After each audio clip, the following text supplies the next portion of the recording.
Sebelum lanjut nonton video ini, jangan lupa subscribe, like, and share ke teman-teman kalian. Bismillahirrahmanirrahim. Assalamualaikum warahmatullahi wabarakatuh. Apa kabar anak-anak? Alhamdulillah, luar biasa, Allahu Akbar. Semoga kita selalu sehat dan tetap semangat. Dan semoga COVID-19, pandemi COVID-19 segera usai. Dan kita bisa kembali berangkat ke sekolah setiap hari.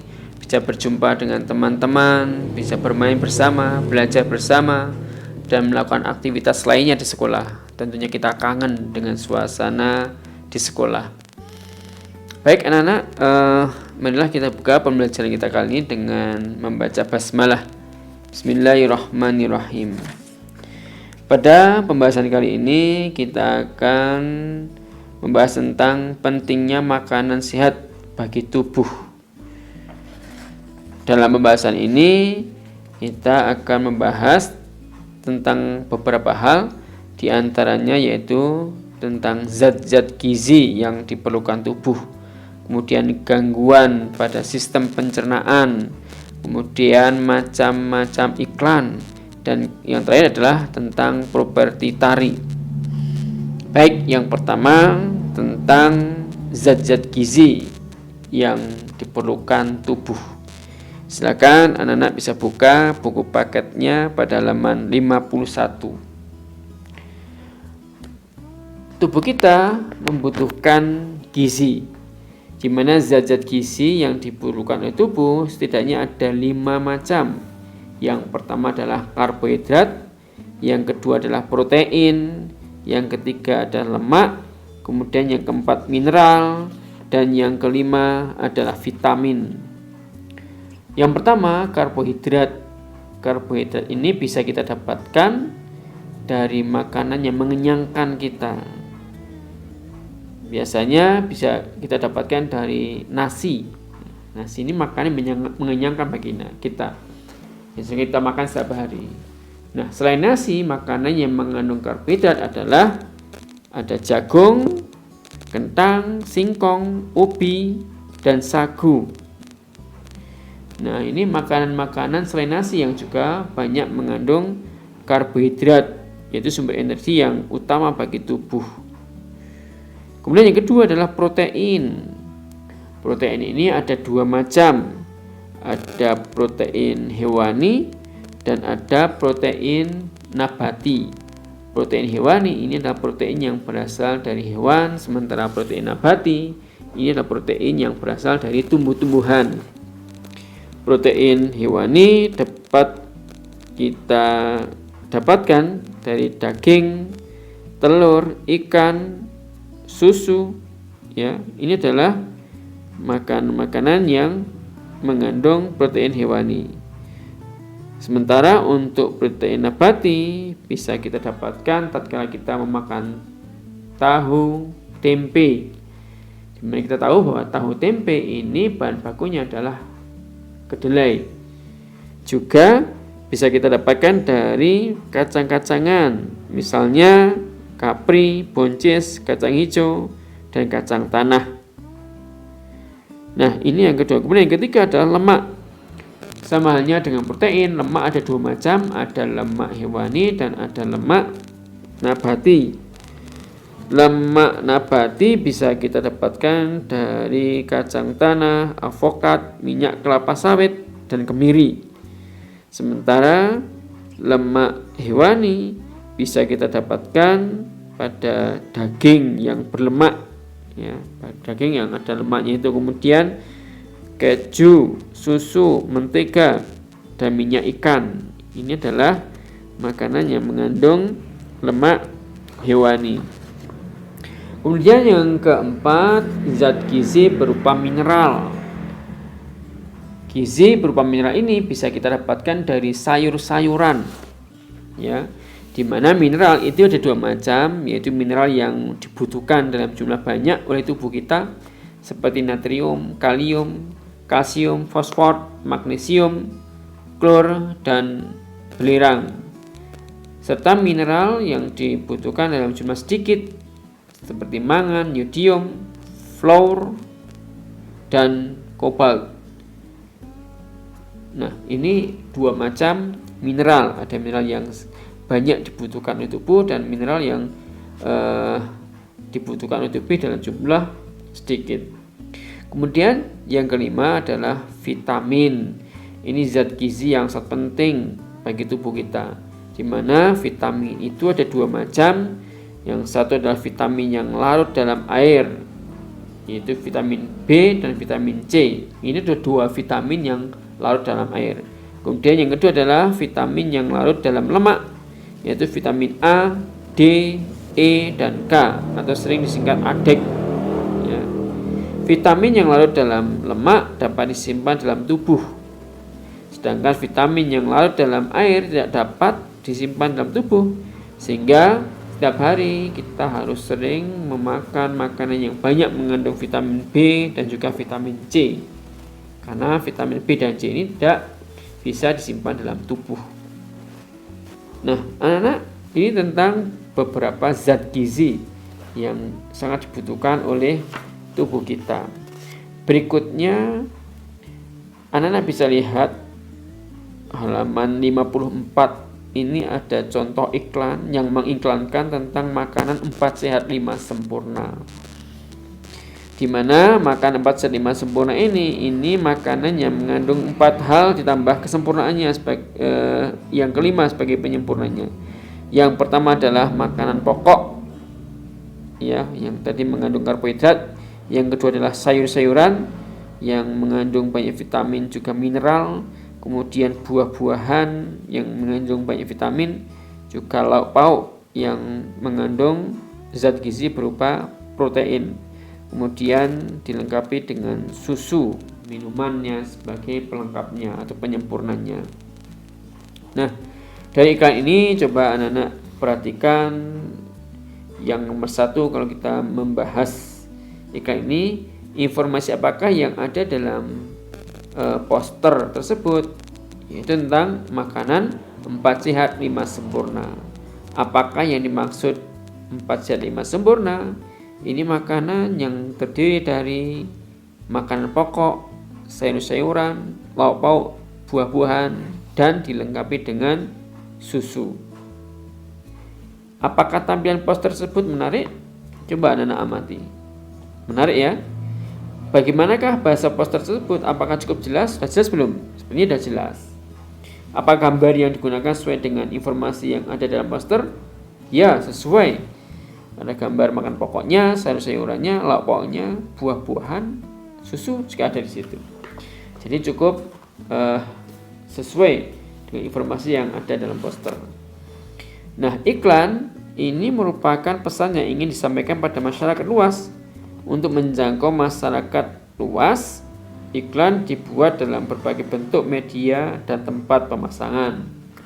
Berdasarkan jenis penggunaan medianya, iklan dibedakan menjadi 2, yaitu media cetak dan media elektronik. Iklan media cetak adalah iklan yang dibuat dengan dicetak seperti koran, majalah, serta tabloid. Sementara media atau iklan media elektronik adalah iklan yang ditampilkan pada alat-alat elektronik seperti radio, televisi, video, film, internet, dan sejenisnya. Ini 2 macam iklan berdasarkan penggunaan medianya. Berikutnya adalah macam iklan berdasarkan tempat pemasangannya. Ada 2 macam. Yang pertama adalah iklan dalam ruangan, dan yang kedua adalah iklan luar ruangan.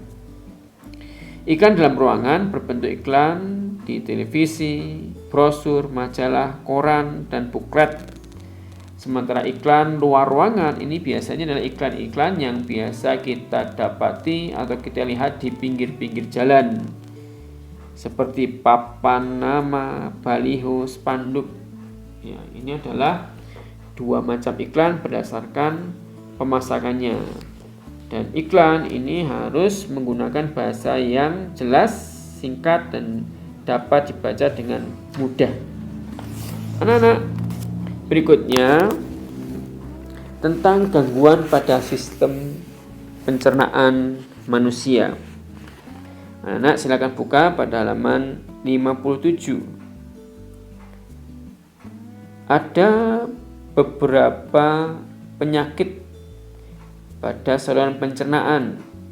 Di antaranya adalah sakit gigi, sariawan, radang lambung atau MAH, diare, disentri, dan konstipasi.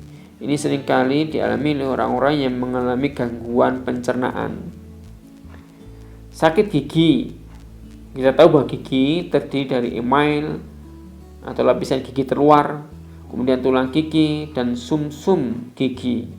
Email adalah lapisan keras yang berwarna putih.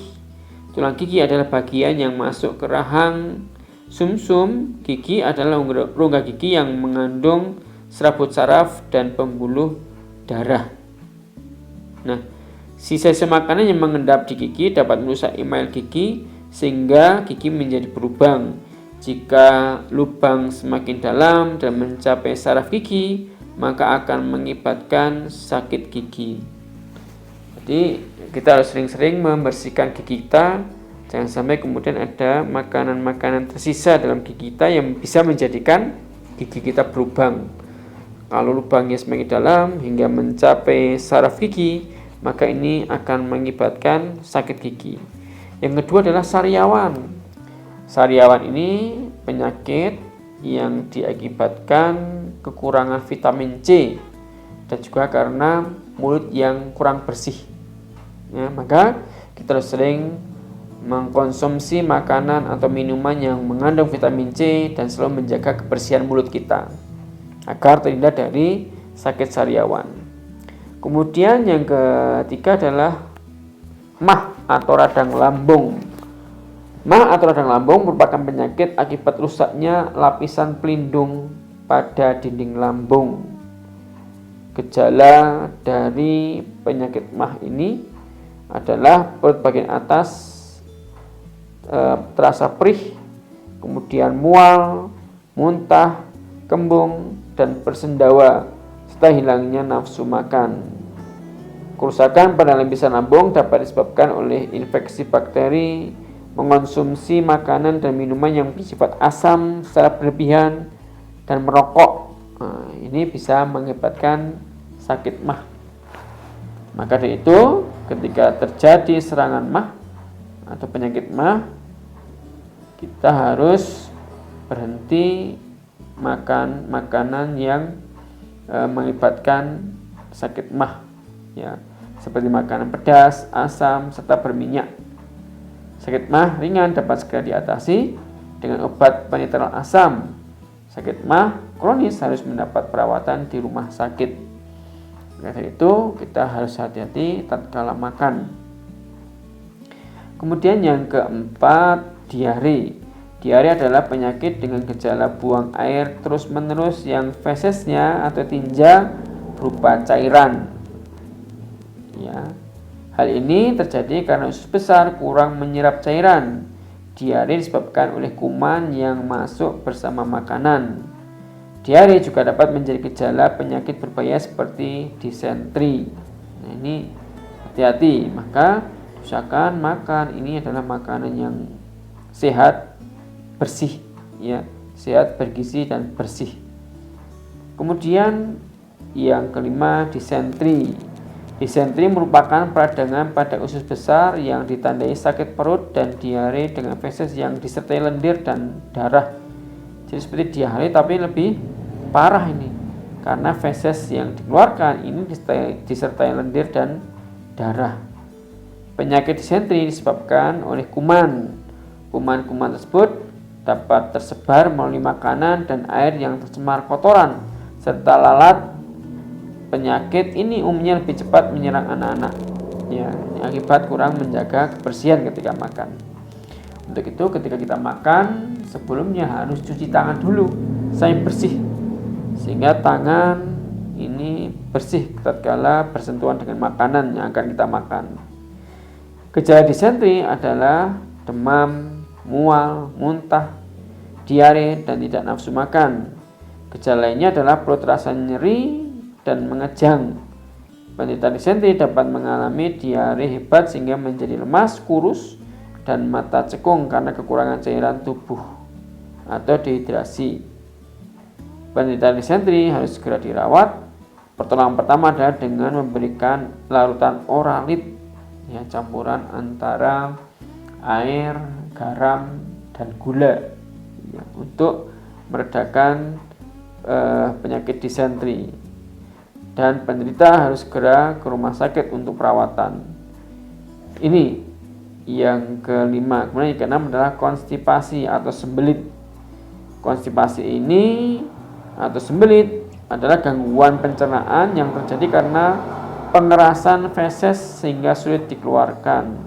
Jadi tatkala feses itu mengeras mengakibatkan susah dikeluarkan, berarti dia sedang mengalami konstipasi atau sembelit. Konstipasi dapat disebabkan oleh hal-hal sebagai berikut. 1. Sering menahan buang air besar dalam waktu lama. Kemudian kurang mengonsumsi makanan berserat seperti sayur-sayuran dan buah-buahan. Maka penting sekali kita makan sayur-sayuran dan buah-buahan. Kemudian kurang vitamin C, kurang olahraga, rasa gelisah, cemas, dan stres. Ya, kondisi pikiran juga berpengaruh terkait dengan konstipasi. Jadi harus mengatur rasa gelisah, cemas, dan stres. Baik, anak-anak, ini ada 6 contoh gangguan pencernaan. Ada sakit gigi, sariawan, mah, kemudian diare, disentri, dan konstipasi. Berikutnya terkait dengan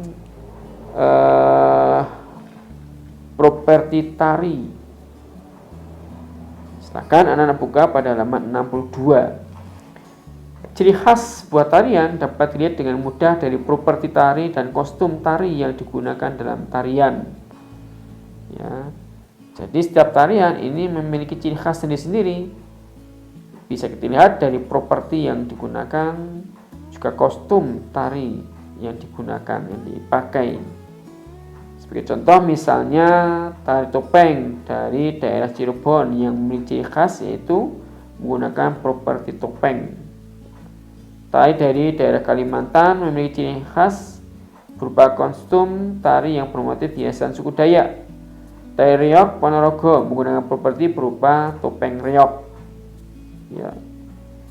Jadi setiap tari ini memiliki properti dan kostumnya sendiri-sendiri. Contoh yang lain misalnya tari cakalele dari Maluku yang menggunakan tombak dan perisai.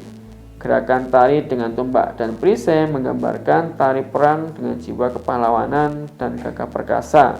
Tari cakalele dari Maluku yang propertinya berupa tombak dan perisai.